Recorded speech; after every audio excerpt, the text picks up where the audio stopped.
Ang Ginoo maanaa kaninyo. Anausap kanimo. Kinutlugikan sa Ebanghelyo, sumala ni San Marcos. Himayaw ikaw, O Ginoo. Unya mibiya si Jesus sa yuta dool sa Tiro, og milakaw latas sa Sidon, ngadto sa lanaw sa Galilea, agi sa yuta sa Decapolis. Ug may usa ka tawo nga bungol ug amang, nga gipadala sa pipila ka mga tawo ngadto kang Jesus. Ug mihangyo sila kaniya nga ang iyang kamot itapion niya sa tawo. Busa gipahilayo siya ni Jesus sa mga tawo ug gikulkog niya ang iyang mga tudlo sa dalunggan sa tawo. Unya gitutuan niya ang iyang mga tudlo ug iyang gihikap ang dila sa tawo. Ug mihangad si Jesus sa langit, nanghupaw siya ug miingon sa tawo, Ifata, nga sa ato pa maabli ka. Diha-diha makadungog na ang tawo ug maayo na siya musulti. Ug ipinahan silang tanan ni Jesus sa dili pagpanugilo niini kang bisan kinsa. Apan hilabihan hinuon nilang panugilon niini. Ug natingala pag-ayo ang tanan ug miingon sila, maayo gayud niyang pagkabuhat ang tanan. Bisan gani ang mga bungol iyang gihimo nga makadungog ug ang mga amang makasulti. Ang Ebanghelyo sa Ginoo. Daigon ikaw, O Kristo. Efata, maabli ka. Madunggan ba ninyo ako? Makasulti ba ba kamo? Efata, maabli ka. Maayong hapon sa tanan. It's nice to be back. After 21 months when I left the parish. Puno ako sa kalipay nga makita ako kamo pag-usab.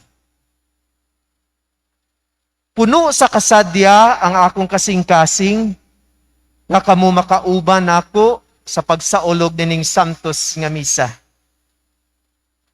Sa atong mga igsuon nga nagasubaybay sa atong online streaming, maayong hapon ug welcome nining Santos nga misa. Ang akong dakong pagtahod ug pagyukbo sa atong pinalangga nga mayor, akong BFF, Mayor Tetsi, ug kanatong tanan pag-usab, maayong hapon. Maayong hapon! Are you happy to be with me? I'm happy too. Puno ako sa kalipay, puno ako sa kasadya, na makauban ka mo nining Santos nga mista. Kamusta naman mo? Salamat sa Dios nga maayo kita, apan anaa pa kita sa panahon sa pandemya. Padayon kitang mag-amping sa atong tagsa-tagsa kakaugalingon. Ampingan nato ang atong tagsa-tagsa kapanimalay, ug ang atong lungsod, ug ang atong community.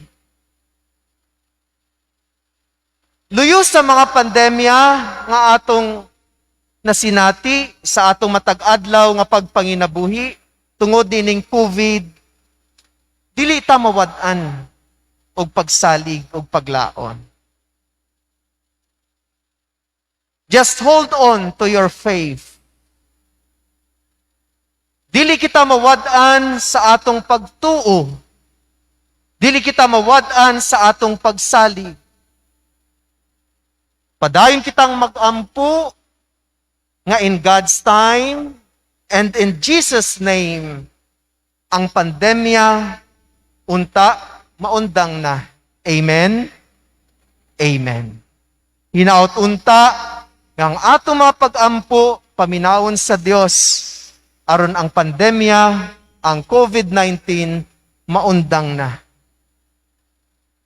Because for God, nothing is impossible.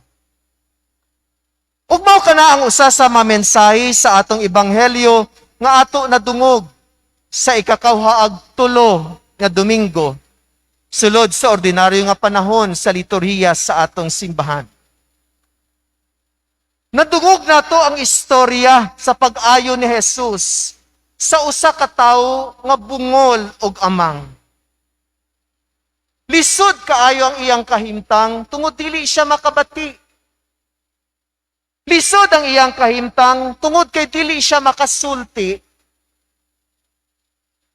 Apan tungod sa gugma o kaluoy kaniya ni Jesus, gihatag ni Jesus ang kaayuhan nga iyang gikinahanglan. Nga naman nga naangkon sa buta ug amang nga tawo ang kaayuhan nga iyang gikinahanglan. Tungod kay siya gitabangan sa uban nga mga tawo. Nadungog nato sa atong ebanghelyo nga may pipila ka mga tawo ang nagdala kang Jesus nining tawo nga amang ug bungol. Ug ilang gihangyo si Jesus nga hikapon niya itapion ang iyang makamot aron pag-usab makabati, aron pag-usab makasulti ang tawo nga anaa sa atubangan sa atong Ginoo. Wow, pagkaanindot. What a beautiful image to see people bringing the sick person in front of Jesus, asking Jesus for healing. Sa pagkaanindot tan-awon nga ang mga tao, ilang sila nagtinabangay. Aron dadon ang tao nga masakiton sa atubangon ni Jesus. Ug ang iyon ang atong Ginoo aron ihatag kaniya ang kaayuhan. The initiative of healing is not from the deaf-mute person. The initiative of the healing is not from Jesus, but the initiative comes from the goodwill of other people. Ug ingana biya ang mapangitabo sa atong panahon karon, luyo ni ining COVID-19. May mga pamilya nga naningkamot nga dadun ang ilang maminahal sa kinabuhi aron maangkon ang kaayuhan. Bisan walay kwarta, bisan lisod kaayo ang panginabuhi, mangita gayud og pamaagi aron ang dunay sakit nga minahal sa kinabuhi dadun sa tambalanan aron maangkon ang kaayuhan. Sa akong pagpamalandong sa maong kahimtang, nahinumduman nako ang ato mga frontliners, ang ato mga doktor, ang ato mga nurses, ang ato mga medical workers sa ospital. Nga kung sa diin luyo sa hulga, nga anytime, pwede sila ma-infected sa COVID, apan padayon nilang gihalad ang ilang kinabuhi. Padayon nilang ginahatag ang ilang kaugalingon diha sa ilang pagpangalagad.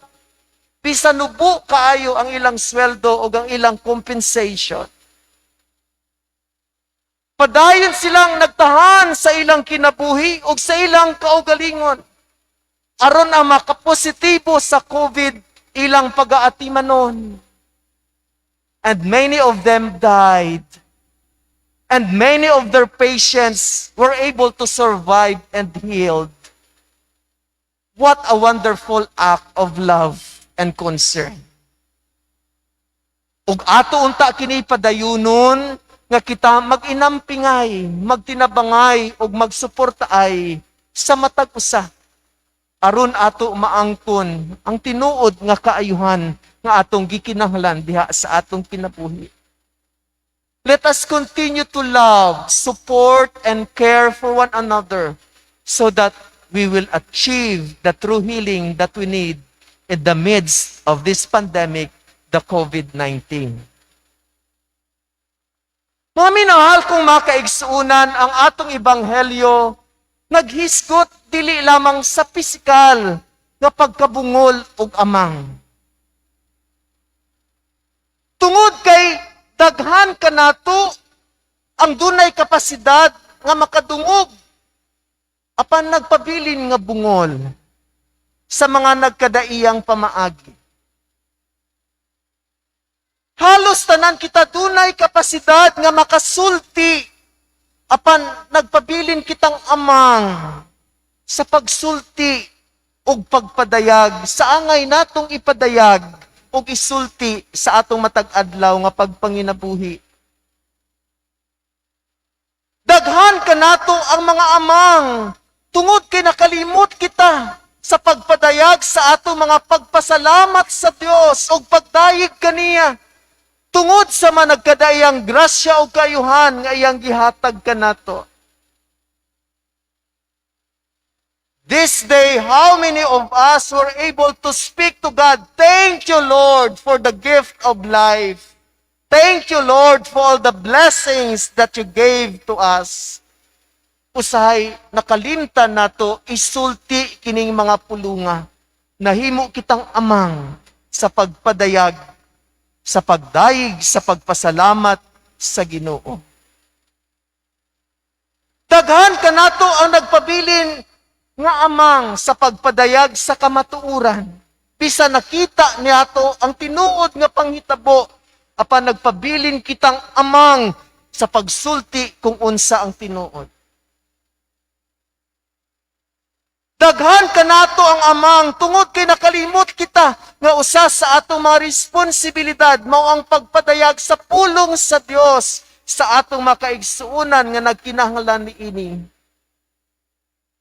Daghan kanato ang nahimong amang tungod kay nakalimot kita sa pagsulti sa atong isig katawo sa pagbuhat og mga maayo sa matag adlaw nga pagpanginabuhi. Moreover, daghan pud kanato ang mga bungol sa mga alingungo sa ato makaigsuunan, ilabi na gayud sa ato maigsuong kabos ug mga nagkinahanglan. Daghan kitang mga bungol sa mga pulong sa Dios nga ato nadungog. After we heard the word of God, what then? Kanunay nako ginapadayag kaniadto. Human nato maminawan ang pulong sa Dios te, naunsa ta? After we heard the word of God, what then? Sa atong makabatanunan, daghan kanila ang nagpabiling bungol sa mga advices sa ilang maginikanan ug mga tawo nga nagmahal kanila. Sa atong mga leader sa simbahan, daghan gihapon ang bungol aron paminawon ang tawag sa tinuod ug kinasingkasing nga pagpangalagad. Even many of our politicians are deaf to listen to the voices of their constituents. Efata, maabli ka. Mao kini ang tawag kanato, mao kini ang atong pag-ampo. Lord, open our hearts. Ablihi ang among kasing-kasing. Ablihi ang among mga dalunggan. Ablihi ang among mga baba. Abli ang among dalunggan, aron kanunay na matungog ang imong mga tingog.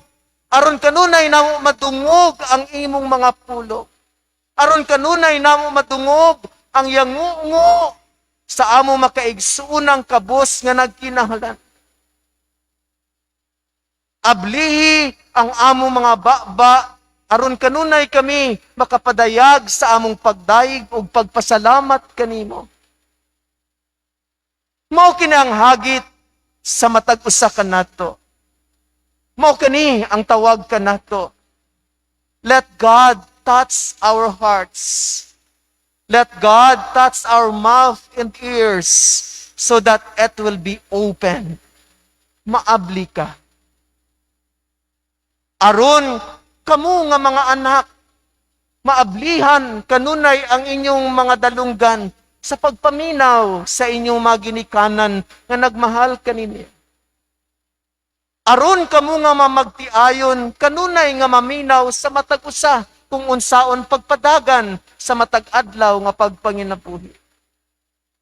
Aron kita nga mga leader sa simbahan makapaminaw sa tawag sa tinuod o puno sa pagigugma nga pagpangalagad. Ug kamo nga mga politician mangminaw sa makatawhan nga nagkinahanglan sa tinuod nga pagpanerbisyo ug pagpangalagad. Mao kini ang ato mga pag-ampo, mao kini ang tawag kanato, Ephata. Maabli ka. Ug hinaot nga ang Dios maminaw nining mga pag-ampo aron ablihan ang atong makasing-kasing, ang atong mga baba, ang atong madalunggan, aron kita makadungog sa tingog sa Dios, makasulti sa iyang mga pulong, maipadayag ang kaayuhan sa matag adlaw natong pagpanginabuhi. Ephata, maabli ka. Amen.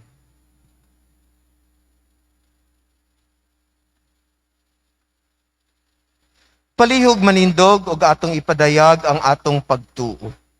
Kitang tanan Nagatuwa ko sa Diyos sa amahan, makagagahon sa kanan. pagbubuhat sa langit ug sa yuta. O kang Kristo ay anak kabugtong Ginoo nato. Gipanamkon sa lalang sa Espiritu Santo. Gianak ni Maria nga Berhen. Gisakit sa sugo ni Poncio Pilato. Gilansang sa krus na matay ug gilubong. Mikunsad sa maminatay. Sa ikatulo ka adlaw na banhaw, misaka sa langit, nagalingkod sa tuo sa Dios nga Amahan, makagagahom sa tanan. Gikan dito mubalik siya aron paghukom sa mabuhi o sa maminatay. Nagatuwa ko sa Espiritu Santo, sa Santa Iglesia Katolika, sa kambitan sa mga santos, sa kapasayloan sa mga sala, sa pagkabanaw sa lawas, o sa kinabuhing dayon. Amen.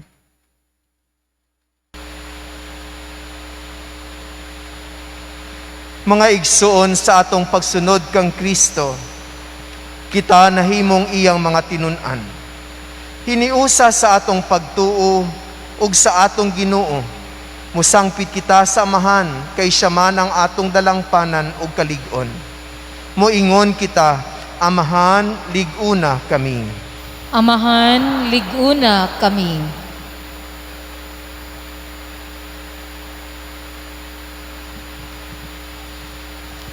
Nga ang atong Santo Papa, mga obispo, mga pari, mapadayunong maghatag og sanglitanan sa pagkatinunan.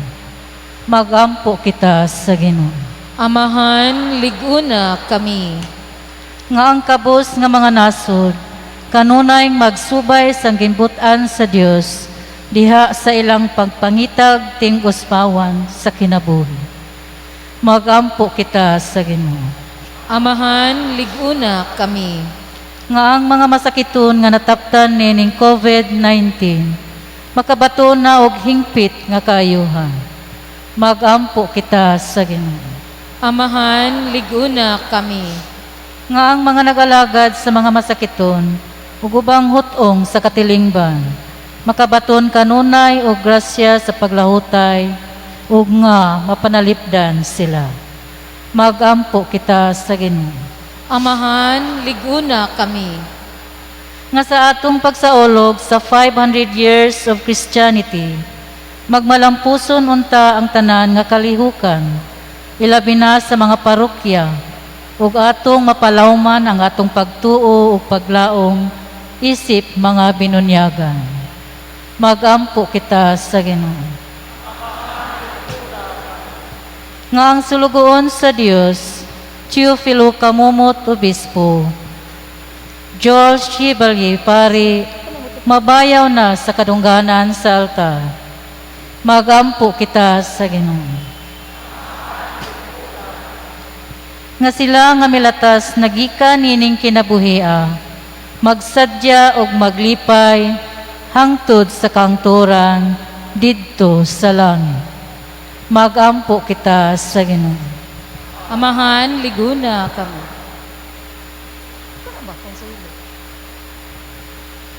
Ug sa hilom diya sa atong tagsa-tagsa kakaugalingon, ipadayag nato sa Dios ang ato mga personal nga mga pag-ampo ug mga paningahanglan.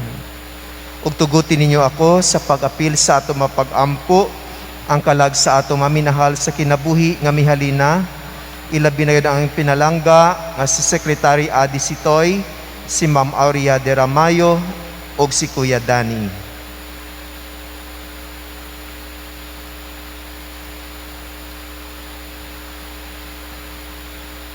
Amahan sa tanang kaalam, sa katingalahang paagi, imugna mo kami og sa mas kahibulungang paagi, gitubos mo kami.